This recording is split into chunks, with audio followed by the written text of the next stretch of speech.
toute la saison sur Maritima avec votre concessionnaire Nissan Lestac et la Peine-sur-Yvonne Groupe Morin.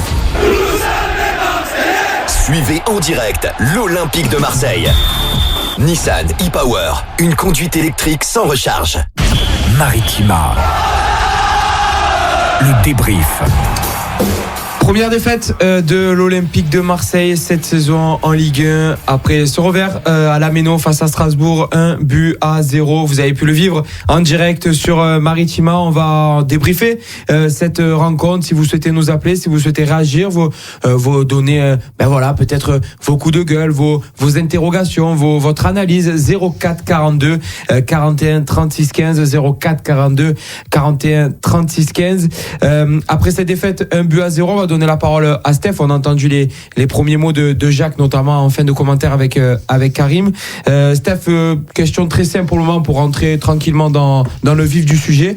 Ton analyse à toi finalement de cette défaite, comment tu la ressens, comment tu l'analyses? On en parlait avant le match, de voir Højbjerg en défense centrale, c'était assez surprenant. Mais bon, on s'est dit que comme la semaine dernière, quand il avait mis Kondogbia face à Lyon, ça avait réussi. Ce soir, on a vu sincèrement que De Zerbi s'est trompé, malheureusement. Et on voit qu'un Højbjerg, quand il n'est pas dans le cœur du jeu, ça te manque énormément, tu as pas mal de déséquilibre. Et derrière, il a été complètement dépassé. Plusieurs fois, avec Jacques, il nous montrait sur l'écran, il était complètement dézonné à chaque fois. Il montait, ça te laissait d'énormes trous derrière. Donc, sincèrement, ça a été un mauvais choix. De Zerbi a tenté, ça n'a pas réussi ce coup-là. Mais je pense que Højbjerg ne doit pas bouger de son poste qui est le sien, c'est-à-dire dans le cœur du jeu. Un seul être vous montre et tout est dépeuplé au milieu de terrain. On va rentrer dans le vif du sujet donc avec cette question et on va accueillir Nico, supporter de l'Olympique de Marseille. Salut Nico. Salut Enzo, salut à tous. Nico, tu rejoins Steph sur ce qu'il dit sur le choix de Roberto De Zerbi qui interroge de mettre Højbjerg dans la défense centrale et Kondogbia au milieu de terrain alors que c'était plutôt l'inverse face à Lyon. Ouais, complètement. Je pense que sur la compo d'équipe, je pense que De Zerbi s'est complètement trompé. Contre Lyon la semaine dernière, je pense que les 3 points, c'est en grande partie sur son coaching. Là, ce soir, je vais pas dire qu'il coûte le match, mais c'est sûr qu'il y a des choix qui sont difficilement compréhensibles. Ouais, des choix incompréhensibles. On va rappeler la composition de départ de l'Olympique de Marseille. Rouli dans les buts. La défense à 4 avec Brassier sur le côté gauche. On va parler également de Lilian Brassier, Cornelius, Højbjerg donc et Murillo. Un milieu de terrain avec Koné, Kondogbia. Et devant, finalement, c'est les 4 joueurs qu'on voit régulièrement lors de ce début de championnat avec Harit au poste de numéro 10, Greenwood à droite, Luis Enrique à gauche et Eli Wahi en pointe. Hormis Højbjerg et Kondogbia, est-ce qu'il y a d'autres choix qui te font poser quelques questions, toi, Nico? Moi, honnêtement, j'ai pas compris pourquoi remettre Wahi titulaire. Mopé, à chaque fois qu'il a joué, il a toujours été intéressant. Et même, tu l'as vu encore ce soir, dès qu'il est rentré, 2 minutes après son entrée, il se crée une grosse occasion. Wahi, je pense qu'il faut vraiment commencer à poser le problème parce que là, ça commence à faire plusieurs matchs et je l'enterre pas encore, mais ça va commencer à être compliqué pour lui. Dans quel aspect tu vois que finalement pour Eli Wahi, ce début de saison, on peut pas dire que ça soit un bon début de saison? Après déjà au niveau des stats, pour un attaquant, un numéro 9 qui marque pas, déjà c'est compliqué. Mais même dans le cœur du jeu, il a souvent des mauvais choix, il fait pas de différence, il fait pas de pressing, rien du tout, il pèse pas au niveau de l'attaque, donc à partir de là c'est compliqué, même pour Enrique et Greenwood sur les côtés d'avoir une solution devant, tellement il est transparent. Jacques, concernant Eli Wahi, c'est vrai que ce début de saison, c'est pas le début de saison rêvé pour l'attaquant marseillais. On sait que c'est lui qui est le numéro 9, numéro 1. Tout le monde le sait, tout le monde l'a dit, notamment Neil Mopé lors de son arrivée. Il sait qu'il est numéro 2, même si il va embêter Eli Wahi tout au long de la saison. Qu'est-ce qui ne va pas finalement avec Eli Wahi selon toi, Jacques? Eli Wahi, à mon avis, il a trop de tâches défensives. On lui accorde trop de choses à faire, c'est-à-dire qu'il faut qu'il fasse le pressing sur le dégagement du gardien, il faut qu'il vienne défendre, et donc il est difficile à trouver parce qu'après il ne peut pas tout faire. Alors effectivement, il n'est pas en grande forme, ça je vous l'accorde, pas de souci, mais par contre je pense que Eli Wahi est capable de faire de très très belles choses, mais ce soir lui comme les autres ont toujours été dos au jeu, et ils ont été jamais dans la verticalité, très peu de fois. Mopé a fait une très très belle entrée, je rejoins Nico, pas de souci. Mais bon, il a profité aussi de la fatigue des défenseurs strasbourgeois qui ont été en difficulté après dans les 15 en difficulté, non, mais un peu dans la difficulté parce qu'en première mi-temps c'est difficile. Il y a eu beaucoup de distances réduites. Ils ont donné beaucoup de coups et c'est pas facile le rôle qu'on lui demande à Liwahi. Moi, je ne suis pas l'avocat de ce joueur, franchement. Mais je trouve que voilà, c'est un constat. Il faut être lucide. Et je pense que vous verrez que ce joueur-là, si le jour qu'on a quand même un milieu de terrain un petit peu cohérent, avec un Amin Harit en forme, ça peut donner des ballons. Ce soir, on n'a pas vu Amin Harit, donc on peut pas voir Eli Wahi. On peut reprocher ça aussi à l'Olympique de Marseille, que ça soit compliqué de trouver le numéro 9 en l'instar de Eli Wahi ce soir, Nico. Oui, mais après, de toute façon, comme Jacques a pu le dire, je pense que ce soir, toute l'équipe est passée à côté. Et il faut pas tomber que sur Wahi. Je pense qu'on a été mangé dans le pressing, surtout en première mi-temps. Après, on a vu qu'en deuxième mi-temps, Strasbourg s'est un peu essoufflé, mais même là, on a eu du mal. Honnêtement, j'ai pas reconnu l'OM ce soir. Après, voilà, il fallait bien que ça arrive un jour qu'on passe à côté de notre match. C'est tombé sur ce soir. Bon, voilà. Après, c'est juste une défaite. Ça remet pas en cause le très bon début de saison qu'on a fait. Maintenant, voilà, c'est une grosse déception ce soir parce qu'on sortait d'une grosse performance à Lyon. Ça aurait été bien de prendre au moins un point. Bon, voilà, maintenant il faut se relever dès vendredi contre Angers. Exactement, dès vendredi à domicile face à Angers, on le rappelle, le stade Vélodrome qui sera privé du virage du bas, du virage sud avec les SU 84 et les MTPA après avoir été sanctionnés par la Ligue de football professionnel. Merci Nico d'avoir réagi avec nous. Steph, j'aimerais bien t'entendre sur le cas Wahi. Wahi, Mopé, ton choix? Non, je rejoins exactement ce que vient de dire Jacques. Wahi fait un travail de ça pendant 60-70 minutes. Et après, c'est clair que quand Mopé rentre avec un peu plus de fraîcheur et avec la niaque qu'il a, c'est clair qu'il arrive à se créer 2-3 occasions. Mais oui, mais offensivement, ce soir, tu lèves Greenwood, tout le reste, c'était le néant. Voilà, c'est le seul qui a su faire... Même Luis Enrique, voilà, c'est pour ça que j'ai tout le monde. Et quand tu vois... Les coups, on les a eus en première mi-temps, ou je sais pas si c'est en début de deuxième mi-temps, mais je crois que c'est en première mi-temps qu'on a 2 contre à jouer et on fait 2 mauvais choix. Amin Harit notamment qui doit servir Greenwood qui est sur la droite et il envoie Wahi et il fait un mauvais choix là, donc des coups de faire mal aux Strasbourgeois, on les a eus. Je pense que ce soir on a énormément manqué de justesse dans les avant-dernières passes et les dernières passes. C'est ce qui... Après il y a eu un grand gardien en face, mais bon il est là pour ça. Rouli il en sort 4 ou 5 aussi ce soir. Donc si on fait le compte, donc si on fait les comptes, je pense que Strasbourg 1-0 c'est bien payé pour nous. Donc voilà. Donc après, on a manqué de justesse technique, on a manqué de lucidité. Je pense qu'on a manqué d'envie parce que Strasbourg nous a fait un pressing vraiment très conquérant de leur côté. Ils étaient tout le temps sur toi. On a vu qu'il y avait tout le temps une prise à 2 sur Greenwood. Donc normalement c'est censé te libérer des espaces, mais voilà, comme je te le dis, techniquement on a été en dessous ce soir. Heureusement qu'on a encore une fois un grand gardien qui te fait des parades exceptionnelles pour te laisser dans le match. Mais voilà, ce soir c'est trop peu. Mais je rejoins Nico, je rejoins Jacques. De Zerbi pour moi c'est planté dans la compo de départ. On parlait de Heuberg, on peut parler de Brassier. Cornelius est encore malheureusement en dessous ce soir. Koné il était trop bas. On l'a vu à un moment, il fait une remontée de 30-40 mètres. On voit qu'il a les capacités, le talent pour, mais il part de trop loin. Et donc voilà, ce soir, c'est un OM en deçà et malheureusement, ce résultat est mérité. Est-ce que ce résultat est mérité? C'est ce qu'on va poser à Najib comme question. Salut à toi Najib. Bonsoir tout le monde. Najib, est-ce que l'OM méritait mieux ce soir ou finalement la défaite, elle est logique? La défaite, elle est logique. On n'a absolument rien créé. On n'a pas très peu de produits de jeu, beaucoup de déchets, pas d'intensité. Vrai, à un moment donné, si on est pragmatique et si on est juste, la défaite, elle est logique. Et c'est dommage. Parce que on fait un début de championnat super. Je parle même pas du match de dimanche dernier où on a tous explosé de joie. On attend toute la semaine et on a ça. Et tu te poses la question, mais à un moment donné, qu'est-ce qui se passe? Quel est le grain de sable qui vient bloquer le rouage, en fait? On a un jeu, on commence à comprendre les schémas de jeu, on voit que ça joue en triangle, et là, on perd Balerdi, et on fait 2-3 changements pour compléter une... C'est dommage. Moi, je trouve qu'on a des joueurs qu'on paye, qui sont chez nous, Ulysse Garcia, c'est un arrière-gauche. Je dis pas qu'Ulysse Garcia, c'est le meilleur arrière-gauche. Je dis qu'entre aujourd'hui et le mercato de décembre, il y a 10 matchs. Il reste une dizaine de matchs. Est-ce que Ulysse Garcia peut pas faire ses matchs en poste d'arrière-gauche? Toi, ce soir, tu aurais préféré voir Garcia à gauche que Lilian Brassier, par exemple, Najib? Mais largement, regarde, on a Ulysse Garcia à gauche, t'as Murillo à droite, tu leur demandes d'attaquer aussi, de prendre la largeur, comme Quentin Merlin l'a fait. On a vu que quand Quentin Merlin joue, il prend la largeur et ça nous fait, en tout cas, des pistes offensives en plus. Ça nous fait des dédoublements sur le côté, ça nous fait des centres, ça nous fait un danger potentiel supérieur.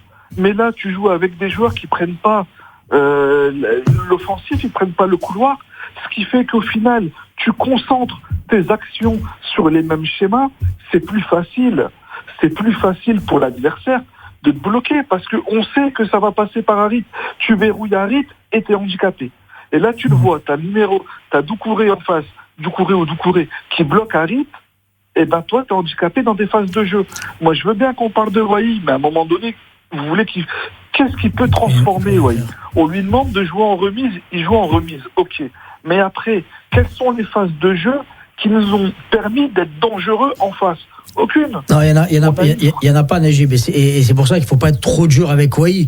Parce que comme tu l'as dit et comme Enzo l'a dit tout à l'heure, si Harit est en deçà, malheureusement, tu peux pas le trouver. C'est pas sur des centres avec la taille qu'il a par rapport à des défenseurs centrales qui lui mettent 20 cm, qui va prendre des ballons de la tête. Donc voilà, quand tu peux le trouver, c'est soit en profondeur, soit ballon dans les pieds. Mais pour ça, il faut qu'il soit alimenté. Et ce soir, malheureusement, avec un Harit en deçà qui fait les mauvais choix, ça finit que ton numéro 9, il sort et tu as l'impression qu'il a fait un mauvais match. Alors on va parler de Roberto De Zerbi parce que on l'avait vu très inspiré la semaine dernière. Aujourd'hui, c'est vrai qu'on peut parler de mauvais choix de Roberto De Zerbi. Jaco, le match ce soir de Roberto De Zerbi, il est raté ce soir? Oui, complètement raté. Des fois, tu as des choix, tu essaies de faire des idées de jeu. Moi, jusque-là, je veux bien comprendre, mais là, par contre, il va falloir m'expliquer comment il est possible de mettre Hugberg défenseur central et quand on parle de notre milieu de terrain, c'est lui notre fédérateur, c'est lui notre moteur. Tu nous as levé notre moteur. Tu mets en défense centrale Cornelius associé à Hugberg, tu as un latéral gauche Brassier qui n'est pas un latéral gauche. Les gars, à un moment donné, moi je veux bien essayer de comprendre quand je vois Murillo qui est beaucoup trop haut et que je vois notre ami Hugberg qui prend l'eau à plusieurs reprises. Donc ça, on l'a vu nous. Donc je suis désolé, ce soir, là j'ai du mal à comprendre ce qu'a voulu essayer de faire De Zerbi. Alors tu as des idées au départ, ok, mais quand tu vois que ça marche pas, faut changer de suite. Ça a été un fiasco total, Hugberg, défenseur central. Il a dézonné à plusieurs reprises. Et on s'est trouvé en difficulté. Associé à ça, Murillo qui prenait le couloir trop haut, c'est beaucoup trop. Et tu as vu que l'entrée de Garcia, elle a quand même rééquilibré notre couloir, parce qu'offensivement, il est capable, modestement, de faire un peu ce que sait faire Quentin Merlin, alors que Brassier ne sait pas le faire du tout. Brassier, un défenseur central arrière gauche, un milieu de terrain qui devient défenseur central, et les gars, à un moment donné, moi je veux bien qu'on m'explique, mais là je peux pas comprendre. C'est incompréhensible ça. Et on a abandonné le jeu. Donc ce soir, quand on s'amuse à faire dans le débrief les tops et les flops, dis-moi si tu vas trouver un top ce soir, hormis Rulli. Tu n'auras pas un joueur. Et c'est la première fois cette saison. Et oui, et quand tu as 10 joueurs qui sont en difficulté comme ça, tu vois bien qu'il y a quelque chose qui s'est passé avec le coach. Ouais, quelque chose qui s'est passé avec Roberto De Zerbi. La semaine dernière, Najib, Roberto De Zerbi avait été en réaction avec les entrées, par exemple, de Lirola, Rowe et Garcia qui ont été décisifs et qui ont fait gagner notamment l'Olympique de Marseille. Ce soir, il y a eu un manque cruel de réaction de Roberto De Zerbi. Le problème, c'est que la réaction, il y a une certaine limite à la réaction. La réaction, c'est bien, mais à un moment donné, il faut pas attendre la réaction. Donc là, aujourd'hui, tu fais rentrer des joueurs, ok. Mais le problème, c'est que on est déjà à 60e, et le plan de jeu, il est déjà tordu, en fait. On se fait manger au milieu. Donc quand tu récupères les ballons, tu joues pas assez vite vers devant. Tu crées pas déséquilibre, t'es pas dangereux devant, donc après t'es sur des à-coups. Donc il y a la réaction, le problème de la réaction, c'est qu'elle te garantit pas une victoire, la réaction. Donc là, il a fait rentrer des joueurs, oui, mais Strasbourg, c'est pas Lyon, l'enjeu n'était pas pareil. Strasbourg, eux, ils gagnent 1-0, on arrive vers la fin du match, ils vont pas attaquer, ils ont pas besoin d'attaquer plus, donc ils restent derrière, c'est plus compliqué. Alors si on voit qu'avec les joueurs entrants, on a eu quelques actions, on a eu des actions offensives un peu plus nombreuses, mais pas assez pour égaliser. Non, pas assez pour égaliser. Et les seules actions franches pour l'Olympique de Marseille, c'est des exploits individuels ou des actions individuelles, notamment celle de Mason Greenwood, où où il a apporté quelque chose quand même un petit peu, notamment en deuxième période. Mais c'est vrai que même les entrants, par exemple, n'ont pas fait la différence comme ils ont su le faire la semaine dernière. Merci en tout cas, Najib, d'avoir été avec nous sur Maritima. On le rappelle, après cette défaite de l'Olympique de Marseille, 1-0 face à Strasbourg, le premier revers, la première défaite des Marseillais cette saison en championnat sous les ordres de Roberto De Zerbi. Et messieurs, quand je regarde les stats ce soir, il y a eu plus de tirs pour Strasbourg que pour l'OM et plus de tirs cadrés pour Strasbourg que pour l'OM.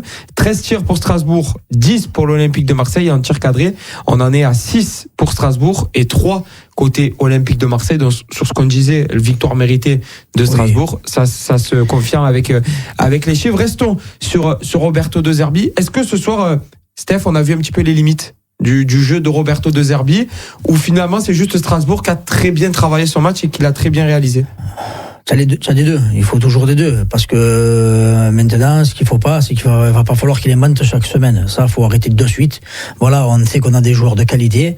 Mais pour tirer toute la quintessence de tes joueurs, il faut qu'ils jouent à leur poste. Il faut qu'ils soient à l'aise. Ce soir, voilà, j'ai rarement vu depuis le début de la saison un Hubert en dessous de tout. Ça faisait même peur à voir sur le terrain. Il était complètement perdu, voilà. Quand il glisse et tout, il se retourne un coup à droite, un coup à gauche. Il désolait, il essayait un trou complètement fou dans son dos. Murillo, comme tu disais, qui lui, pour une fois, il prenait la profondeur. Le match, il fallait pas le faire, celui-là. On va pas lui reprocher, pêcheur. Depuis le début de la saison, on disait qu'il n'était pas assez Greenwood sur son côté. Pour une fois qu'il le fait, derrière, la couverture, elle se fait pas. Donc, voilà, c'est un peu de ça. Et moi, là où j'ai été surpris ce soir, c'est dans l'impact physique. On s'est fait bouger. On s'est réellement fait bouger. Tu voyais que les Strasbourgeois, à plusieurs reprises, Karim l'a dit pendant le match, ils avaient faim. Ils te montraient sur le terrain par leur attitude, par les petits accrochages et par l'impact physique que tu n'allais pas faire ce que tu voulais. Et je pense qu'on n'a pas su répondre présent. Et ça, c'est un point qui me chagrine un peu parce qu'on parlait d'équipe de caractère. Ce soir, on va pas tout jeter à la mer. On est d'accord. Hein. On analyse le match de ce soir. On parle du match de ce soir. Ce soir, il y a pas mal de déconvenus, notamment en premier le coach avec ses choix-là. Deuxièmement, les joueurs qui n'ont pas mis l'impact qu'il fallait. Et troisièmement, un manque d'efficacité devant les buts qu'il va falloir vite gommer, parce que tu vois que quand les adversaires arrivent à scorer, si toi malheureusement tu as les actions et tu mets pas au fond, derrière ça va devenir très compliqué. Mais non, voilà, on jette pas tout la mer, on a une belle équipe, ça on est d'accord. Mais vite que Balerdi revienne, vite que Quentin Merlet revienne, parce qu'on a énormément besoin de ces joueurs-là, parce qu'ils t'apportent un équilibre défensif qu'aujourd'hui on n'a pas. Voilà un petit peu les enseignements que tu tires, Steph, après cette défaite de l'Olympique de Marseille, 1-0. On poursuit ce débrief avec Nabilou qui nous a rejoint. Salut à toi, Nabilou. Salut Enzo, salut Steph, salut Jacques. J'en profite, Nabilou, pour te souhaiter un excellent anniversaire. Voilà, en ce dimanche 29 septembre. Très bon anniversaire à toi. Joyeux anniversaire, Nabil. Merci beaucoup, merci la famille. Bon, dommage que ça se finisse par une défaite, que l'OM ils ont pas assuré le coup. Dommage, mais Steph, Nabil, pardon, je voudrais t'entendre sur ce que disait Steph, sur le manque d'impact ce soir des Marseillais. Est-ce que toi aussi tu l'as vu et voilà, c'est quelque chose que tu veux souligner ce soir? Je te dis la vérité, je suis à 100% d'accord avec Steph. Parce que franchement, on a vécu un match très faible. Très faible, il n'y avait pas d'engagement, il n'y avait pas d'envie. Et bon, malheureusement, moi aujourd'hui, j'en veux, mais sans vouloir, mais malheureusement, c'est un coach. Le coach, il a foiré son 11, comme il avait foiré le 11 de départ face à Lyon la semaine dernière. Ça s'est confirmé encore aujourd'hui avec ses choix bizarres. Malheureusement, j'espère que cette défaite, malheureusement, ça va y remettre un peu les pendules à l'heure. Parce que franchement, tu peux plus essayer quoi que ce soit et faire des systèmes comme ça, c'est pas possible. c'est pas possible. Il n'y avait aucun joueur à sa place, malheureusement. Dans Hubert, tu voyais que quand il n'était pas au milieu de terrain, malheureusement, tu prenais la bouillie. C'est un truc de fou, quoi. Ça faisait longtemps que j'ai pas vu un match de l'OM aussi triste, aussi. Tu vois, il y avait rien, il n'y avait pas de quoi vibrer, en fait. Tu vois, c'est ça qui me rendait fou. J'étais avec les collègues, là, j'étais au club, j'étais en train de péter les plombs, j'ai dit, mais c'est pas possible, il n'y a rien. Rien à voir par rapport à ce qui s'est passé la semaine dernière et les semaines précédentes. C'est ça qui rend fou, quoi, tu vois. Comment tu l'expliques? Est-ce que tu arrives à l'expliquer, toi Nabilou, finalement, ce manque de caractère qu'on avait vu tout au long de la saison, et même Roberto De Zerbi l'avait dit la semaine dernière en conférence de presse?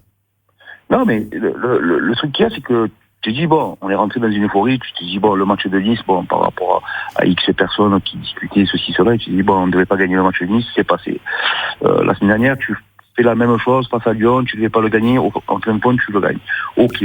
Et là, tu vois tes limites, que, arrivé à un moment donné, De Zerbi, il faut qu'il arrête de faire des choix un peu bizarres, parce que tous les vrais footballeurs et les vrais connaisseurs de ballon le savent très bien que son 11 de départ, il n'est pas à sa place, en fait. Tu comprends? Bon, je suis pas professionnel, mais je me dis, c'est pas possible que tu vas mettre des joueurs comme ça à ce poste-là.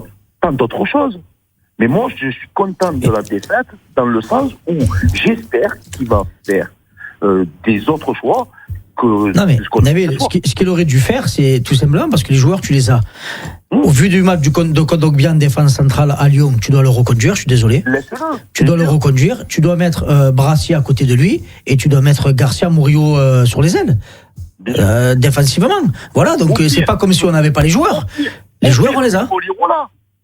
Voilà, tu as encore Lirola à droite. Mais Murillo fait un bon match quand même ce soir, il n'a pas été catastrophique.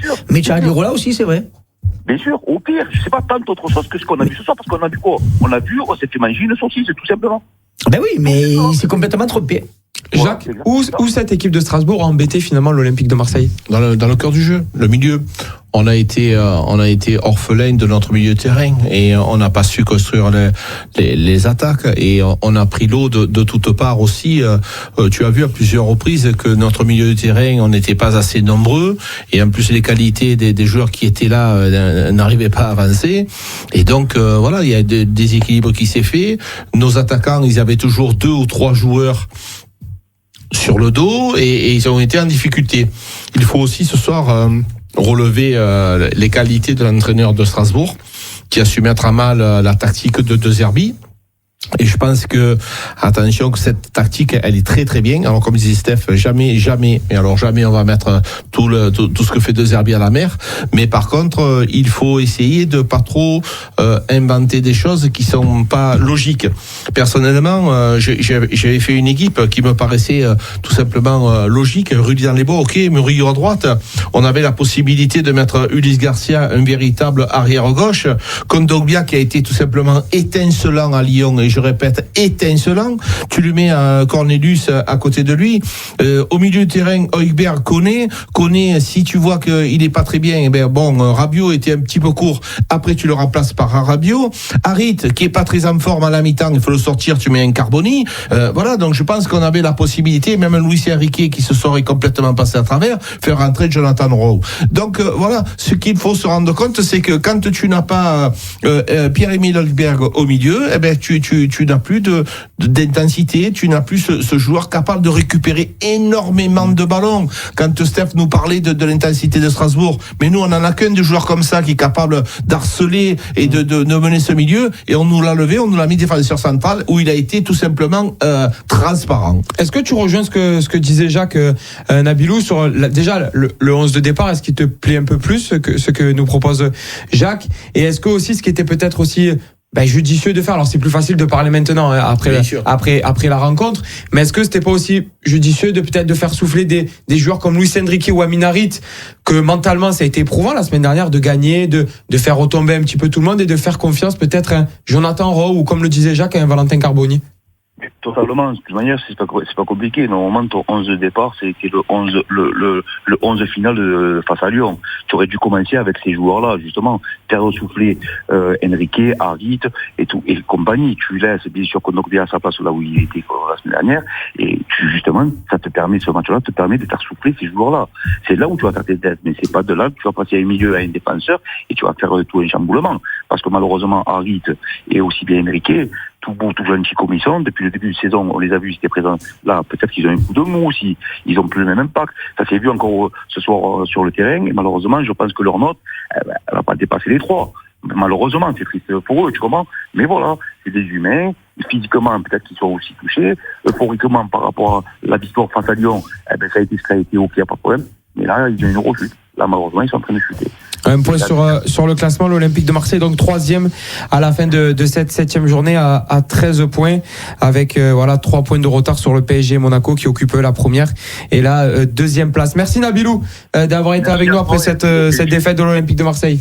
Et si je peux te faire à toi personnellement une dédicace, parce que aussi c'était ton anniversaire il y a quelques jours en arrière, que j'ai pas pu te souhaiter la semaine dernière parce que il y avait tellement de monde, comme Maritima est tellement, ça y est, elle est très demandée cette radio. Donc la semaine dernière j'ai pas pu passer, mais je te souhaite ce soir à toi un joyeux anniversaire en retard, mon gars.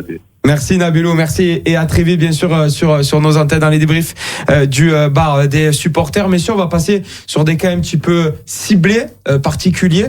On va démarrer avec Amin Harit qui a eu du mal ce soir dans ce poste de numéro 10. C'est peut-être sa plus mauvaise performance peut-être depuis le début de cette saison, Steph. Ouais, c'est clair. Donc il va falloir vite qu'il reparte de l'avant. On a la chance d'avoir un match vendredi face à Angers. Après, j'aimerais bien que Carboni ait un peu plus de temps de jeu aussi pour voir vraiment ce qu'il a dans les jambes, ce minot. Parce qu'on voit qu'il a un bon pied gauche, il est longiligne. On voit qu'il peut faire de belles choses, mais si à chaque fois il rentre 5 minutes, ça va être compliqué pour lui. Donc, est-ce que ça serait pas le moment de le lancer face à Angers, à minima 60 minutes, et de voir un peu ce qu'il a dans les jambes? Parce que c'est avec tout le respect que j'ai pour Angers, je pense que ça doit. Aucune victoire cette saison, Angers. Voilà, c'est pas une équipe qui devrait te poser des problèmes. Déjà, retrouver une équipe défensive avec des joueurs à leur poste, et pourquoi pas faire donner du temps de jeu à Rabiot pour qu'il monte en puissance, et notamment à Carboni pour qu'il puisse nous montrer tout l'étendue de son talent. Et je mettrai Mopé en pointe aussi, parce que encore ce soir, il fait une bonne entrée. Malheureusement, il n'arrive pas à marquer avec un bel arrêt de Petkovic. De Petkovic. Mais voilà, il va falloir rebondir, repartir de l'avant. Mais Harit, ce qu'il nous a montré ce soir, c'était vraiment trop peu par rapport à ce qu'il nous avait montré depuis le début de la saison. Jacques, c'est le moment de faire souffler Amin Harit face à Angers? Oui, mais bien sûr. Moi je te le dis, j'ai toujours du mal avec ce fameux 11 type. Ça sert à rien, ça. Il faut de temps en temps aussi récupérer les joueurs talentueux que tu as. C'est pas les mettre en difficulté, c'est pas leur faire offense. Comme dit Steph, le mot, c'est juste les faire un petit peu souffler. C'est pas très grave de dire à Luis Enrique, bravo pour ce que tu as fait jusqu'à présent. On va te faire un petit peu souffler, Jonathan Rowe va prendre le relais. Donc je trouve ça tout à fait normal. Amin Harit aussi a besoin de souffler. Le petit Carboni, il est arrivé, c'est un joueur talentueux. Si tu le fais jouer 4 ou 5 minutes, ça sera très difficile pour qu'il nous montre son talent. Donc voilà, je pense que de temps en temps, ça te maintient le groupe en forme. Mais en fait, les gars, il faut faire jouer les joueurs à leur poste. Parce que là, ce soir, quand tu ne fais pas jouer les joueurs à leur poste, évidemment que tu es en difficulté. On va continuer ce débrief avec Zapi qui est là au standard avec nous. Salut à toi, Zapi. Oui, bonsoir. Zapi, comme Jacques, comme Steph et comme la plupart des auditeurs, ce que tu retiens ce soir, c'est que finalement, certains joueurs n'ont pas joué à leur poste, ou alors certains joueurs n'ont pas été au niveau, comme on le disait, Amin Harit ou même Lilian Brassier, par exemple. Ouais, tout à fait, c'est exactement ça. Il y a eu, j'ai pas compris, j'ai eu des idées du coach qui m'ont paru bizarres. Voilà, Holberg dans l'axe central, j'ai pas compris. Kondogbia, comme l'année passée, des hauts, des bas, Harit pareil, voilà, c'est des joueurs moyens. Il faut se rendre à l'évidence. Kondogbia, Harit, c'est pas des gros joueurs, c'est des joueurs moyens. Voilà. Après, Luis Enrique, c'est du Luis Enrique. Et Wai, je pense, moi, personnellement, je pense qu'on a perdu pour la saison. C'est pas un joueur pour l'OM. Ah, tu es aussi catégorique que ça avec Eli Wai? Ah oui. Qu'est-ce qui te fait dire ça, Zapi? C'est un joueur pour jouer à Montpellier, ça va. Pour jouer à Rennes, ça va. Pour jouer à Lens, ça peut passer. Mais pour jouer à l'OM, c'est pas ça. Non, pas du tout. Je ne vois pas du tout. Alors, c'est un joueur qui est dans la profondeur, qui est capable de jouer dans la profondeur, tout ça.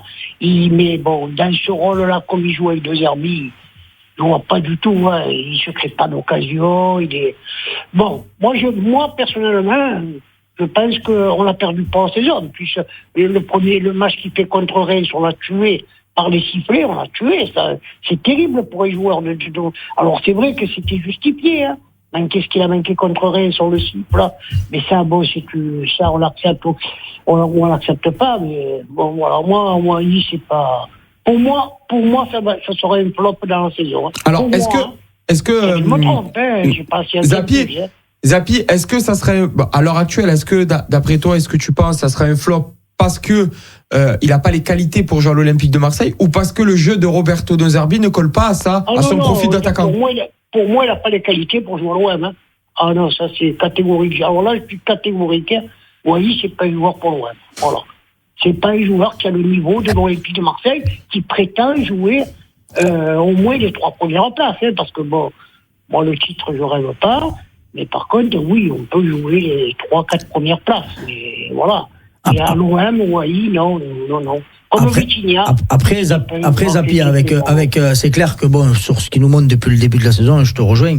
Après, il reste encore quand même 28 matchs à jouer. C'est trop tôt pour dire on l'enterre dès aujourd'hui. On ne sait jamais. Il suffit qu'il te plante un doublé face à Angers ou qu'il vienne à marquer dans le Classico et le minot il est reparti. Non, mais là voilà. il marquera des buts. Voilà, il ne faut pas oublier son jeune âge, son très jeune âge, ça faut pas l'oublier. Après, c'est clair que bon, il y a comme on le dit souvent, il y a un prix en face de ce transfert-là. Et on se doit d'en attendre plus, ça c'est clair. Après, à l'OM, il faut savoir ce qu'on veut. À l'OM, depuis quelques années, on nous parle du fameux attaquant, du fameux avant-centre. Moi, des avant-centres, on n'en a jamais vu. Hein. J'ai quand même un âge un petit peu avancé. J'en ai vu à l'OM. Mais il n'a pas l'envergure pour être le fameux attaquant qu'on dit à l'OM. Voilà, non, c'est un joueur de complément en attaque. Voilà. Mais c'est pas un attaquant, c'était Drogba, c'était Escobar, ça c'était des attaquants. Mais là, comme parle de Wai, surtout au prix où on a payé encore une fois, 30 millions d'euros. C'est énorme pour un joueur. Alors, quand on a des prix comme ça, on s'attend à un joueur qui va tout... Alors, moi, je suis lucide, je connais quand même assez bien le football. On ne va pas lui demander de marquer 3 buts par match. Non. Moi, je ne condamne pas sur le match de Rennes. Ça peut arriver de passer. Mais là, je vois, ça fait 5 matchs, c'est trop peu, c'est clairement trop peu pour un numéro 9 de l'Olympique de Marseille. C'est très peu. Zapi, entre Mopé et Wai, ton choix est vite fait? Ouais, mon P c'est pareil, c'est des joueurs c'était un bon joueur, ça a été un bon joueur. Mon P je l'ai connu, moi il avait 16 ans quand il jouait à Nice. C'était un bon jeune, c'était un bon joueur. Maintenant il est dans l'âge, il a 29 ans, il n'est pas vieux. Mais c'est pas l'attaquant qu'on dit à l'OM. Il faut qu'on arrive à trouver des attaquants longilignes. Il y en a beaucoup. Un attaquant qui aurait pu jouer à Marseille et qui avait la meilleure joueur. Lui, c'est un attaquant, c'est Lacazette. Lacazette était un joueur pour jouer à l'OM. Oui, comme il dit qu'il a la classe pour jouer à l'OM, j'ai dit oui. Après, c'était compliqué, je pense qu'il joue à l'Olympique de Marseille, Lacazette. Oui, mais bon, sûrement, parce qu'on parle de Lyon, c'était lyonnais. Mais lui, ça aurait été un joueur. Voilà, je parle au niveau du joueur. Bien sûr. Voilà. Bien sûr. Oui, c'est des joueurs qui sont capables. Moi, ce qui me gêne, Zapi, avec Wai sur les matchs depuis le début de la saison, c'est que physiquement, malheureusement, il sort rarement gagnant de ses duels. Et c'est ça qui me gêne, parce que on sait combien, quand des fois tu es un peu acculé, le fait d'avoir un avançant qui arrive à jouer un peu dos au jeu et à garder le ballon pour refaire monter ton bloc, ça t'aide énormément, ça permet de respirer. Et c'est vrai qu'on arrive rarement à le trouver dans les pieds. Quand il est pressé par le défenseur central, souvent il perd le ballon ou il tombe.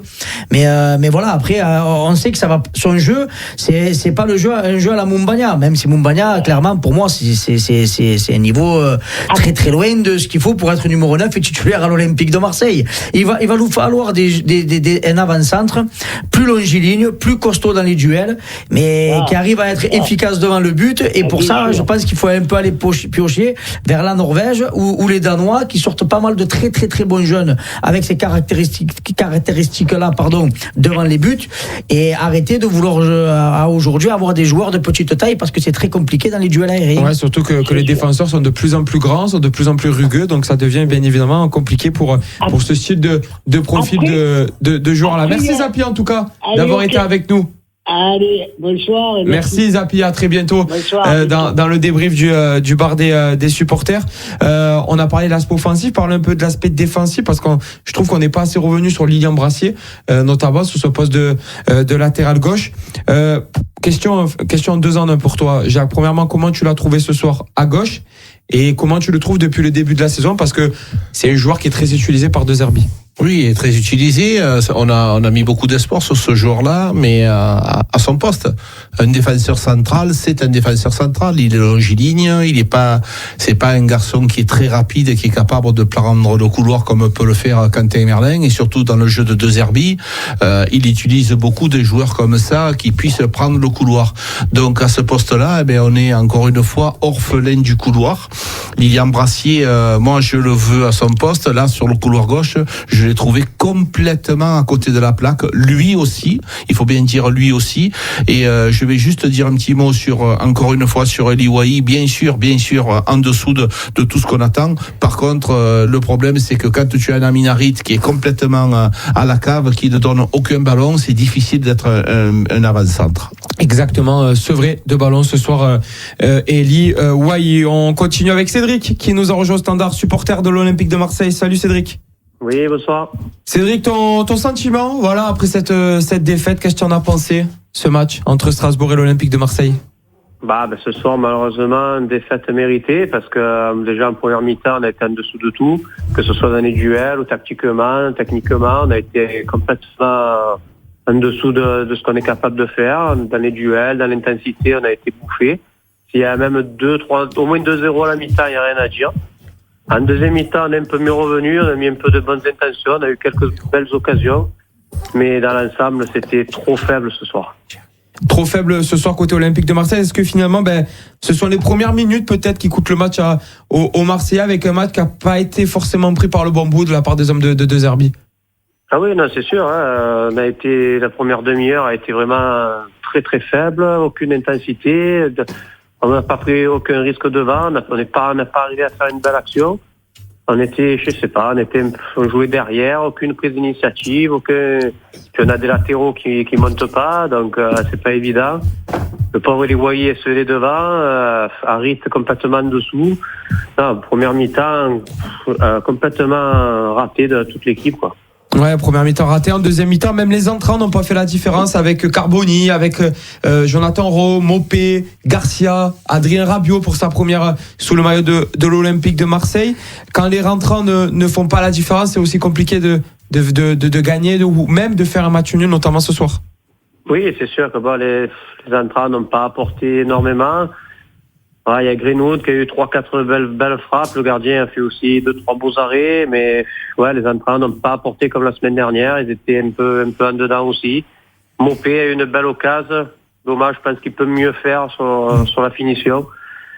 Et Carboni, il joue pas beaucoup, donc lui, je sais pas quoi en penser, quoi. Est-ce que tu t'attendais à voir Adrien Rabiot aussi vite sur le terrain?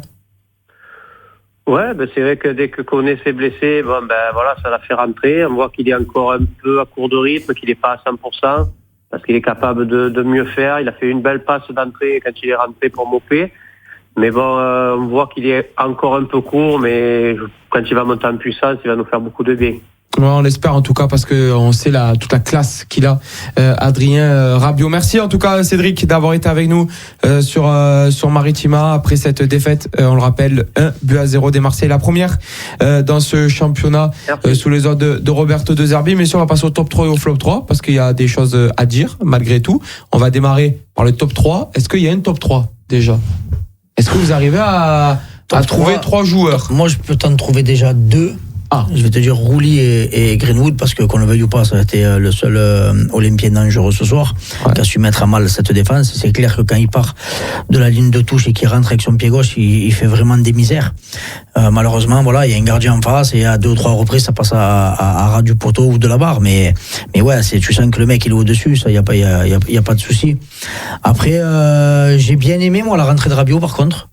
J'ai trouvé que il est box to box, la passe qu'il fait à Mopé, si Mopé, comme le disait Nico, si Mopé il est un peu plus juste devant la cage, ça peut y faire premier ballon, première passe D. Mais j'ai bien aimé, et c'est de bon augure pour la suite. Maintenant, Ouais, je dirais ces 3 joueurs-là, mais Rouli, top des tops, parce que encore une fois, il te permet de rester dans le match. Malheureusement, tu n'arrives pas à revenir, mais il te fait encore des miracles ce soir, parce que si ça finit à 3 ou 4-1, c'est pas volé. Hein. Jaco ? Non, si on parle de top, moi j'en trouve que. Rouli, il est oui. C'est il dans aime le 2-3, il aime 2-3. Non, mais j'en mets pas parce que les autres. Non, mais les autres, ils ont été. Les petits flops, voilà. les petits tops, pardon, le lapsus. Voilà, ils ont été. Des petits tops. Les autres, ils ont été moyens. Voilà. Des moyens flops. Voilà, moyens. Les moyens, on va dire à Marseille, on dit moyennasse. Mais voilà, donc, Rouli, lui, il a été dans le top, effectivement. Rouli, c'est l'homme de ce début de saison ? Oui. Pour moi, c'est. Si on est là, si on n'est pas loin de la tête, c'est. Il est pas loin, c'est aussi grâce à lui. Jaco, c'est un peu l'arbre qui cache la forêt. Je pense qu'il est pas loin d'être le meilleur gardien de la Ligue 1 depuis le début de la saison. Oui, mais bien sûr, mais si tu veux faire quelque chose, dans tous les cas de figure, il te faudra un grand gardien, et ça passera par là.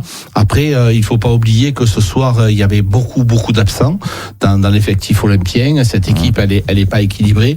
Voilà. Après, si tu veux, on va attaquer les flops. Là, il y en a par contre. Quand tu me parles comme ça, je pense que. Allez, vas-y. Il a écrit sur son cahier. Je regarde son cahier, il n'y a que du rouge. Il y a le choix, et ça commence déjà par Aminarit, transparent, translucide, appelez-le comme vous voulez. Et encore une fois, on aime tellement ces joueurs qu'on sait de quoi ils sont capables, et on sait ce qu'ils ont été capables de faire jusqu'à présent. Mais là, on l'a pas vu, Aminarit, même ses idées de jeu. Luis Enrique, capable de mettre des buts, de nous faire sauter au plafond là ce soir, encore une fois transparent. Et moi, j'ai pas aimé Koné, je suis désolé, même s'il sort sur blessure, je l'ai trouvé mal positionné, pas bien. J'ai vu qu'il a servi à rien, lui aussi, il sait pas à son poste. Donc voilà, pour moi, les 3 plus mauvais sont ceux-là. Oh, pas Hubert. Mais non, Hubert, je l'autorise. Pas son poste. Voilà, parce que lui, évidemment qu'il n'a pas été bon du tout, mais on peut pas lui en vouloir. Après, c'est pas possible de critiquer Hubert en le mettant défenseur central. C'est pas possible. Après, il y a Brassé aussi qui fait un match, mais c'est pareil, c'est un défenseur central gauche. Mais c'est pour ça, en fait, ce soir, malheureusement, le flop, c'est De Zerbi. Parce que voilà, c'est le maestro de cette équipe-là, et ce soir il a pas fait qu'un seul mauvais choix, il en a fait 2 ou 3, et ils ont été complètement préjudiciables à l'équipe. Comme il te dit Jacques, lever Heuberg du cœur du jeu, c'est tout simplement catastrophique et suicidaire. Quand tu vois l'équilibre qu'il t'apporte de par Sagnac, de par sa grinta, de par ses interceptions, on l'a vu, même lui, malheureusement, ce soir, il a été complètement perdu. Koné pareil, moi quand je vois le match d'Aminarit, j'aurais bien aimé le voir un peu plus haut, parce qu'on sent qu'il y a de la qualité technique, il y a de la qualité physique aussi, parce qu'il est longiligne et il n'hésite pas à frapper, chose qu'Harit ne fait rarement. Donc voilà, il y a pas mal de choix à revoir. Après, on n'est pas là pour donner des leçons ou quoi que ce soit. On analyse juste ce match-là. Voilà, vous donnez votre avis, bien évidemment. Et la semaine dernière, on était sceptique sur la compo, il avait raison. Ce soir, on était sceptique, on va dire qu'on avait raison. Allez, partout, balle au centre. Voilà, et on espère que ça soit De Zerbi qui ait raison, tout le temps. Plus rien à rajouter, monsieur, on a été complet. On a été complet, juste un petit truc, un bon retour au parcage marseillais, voilà, rentrez bien sur Marseille, doucement sur la route. Exactement, voilà, bon retour à tous les supporters de l'Olympique de Marseille qui ont fait ce long déplacement en Alsace à Strasbourg pour malheureusement voir une défaite donc des Marseillais, 1-0. Merci Steph, merci Jacques. Merci Enzo, merci à tous. Merci Enzo, merci à tous. Merci à tous de nous avoir suivis. Demain, le bar des supporters à partir de 18h, bien évidemment, pour une nouvelle semaine du BDS qui se conclura cette semaine par le match de l'Olympique de Marseille face à Angers à la maison au Vélodrome vendredi, et ça sera un match qui sera bien évidemment à suivre sur Maritima. Excellente fin de soirée sur nos antennes.